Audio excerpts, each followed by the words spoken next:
Salam, Logix CRP təlimlərinə xoş gəlmisiniz. Bu videoda Logix CRP-də təchizatçıdan malın alınması prosesinin necə icra olunduğunu addım-addım öyrənəcəyik.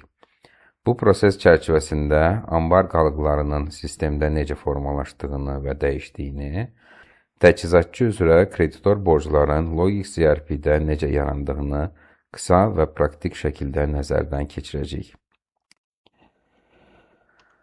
Mal alışı əməliyyatını icra etmək üçün Logix CRP-də ambar və ticarət menyusunda sənədlər qrupunda mal alışını seçirik.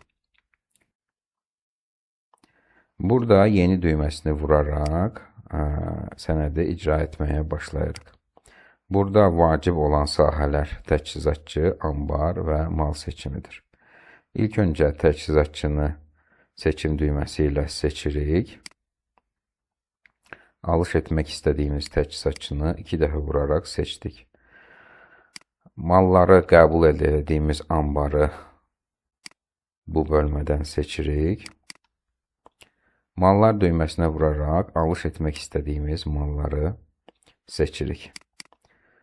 Malları burada seçdikcə mallar aşağı pəncərəyə əlavə olunur. Miqdarları avtomatik 1 olaraq qəbul edilir. Daha sonra OK düyməsinə vuraraq mal alışı əməliyyatına geri qaydırıq. Burada alış etmək istədiyimiz miqdarları yazırıq. Misal üçün 100 kvadrat metr MDF, 80 kvadrat metr və 120 kvadrat metr. Qiymətləri daxil edirik. Əgər daha əvvəlcədən alış edilibsə sistemdə həmin qiymətlər avtomatik olaraq burada əks olunur. Və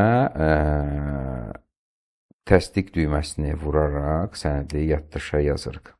Təsdiq düyməsini vurmasaq sənəd qaralama kimi sistemdə əks olunacaq.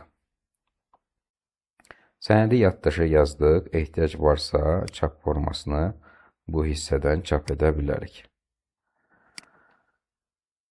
Gəlin hesabatlara baxaq, hansı hesabata necə təsir göstərdiyini. Ambardakı mal qalıqlarını artdığını görmək üçün hesabatlardan mal dövriyyəsindən görə bilərik. Mal dövriyyəsi hesabatına vururam.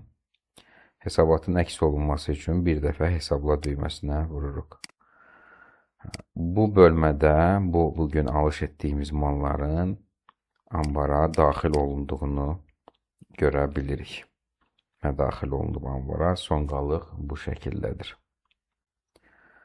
Daha sonra mal alışı əməliyyatının təchizatçıya necə təsir etdiyini görmək üçün maliyyə menyusundan kontragentlərdə kontragent hesabatına baxa bilərik.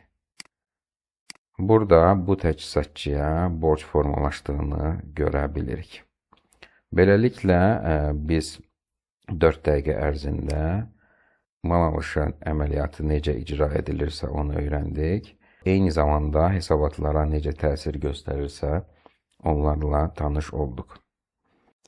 Növbəti təlimdə təchizatçı qarşısında formalaşan borcun bank və kassa əməliyyatları vasitəsilə Logix CRP-də necə yerinə yetirildiyi ilə tanış olacaq.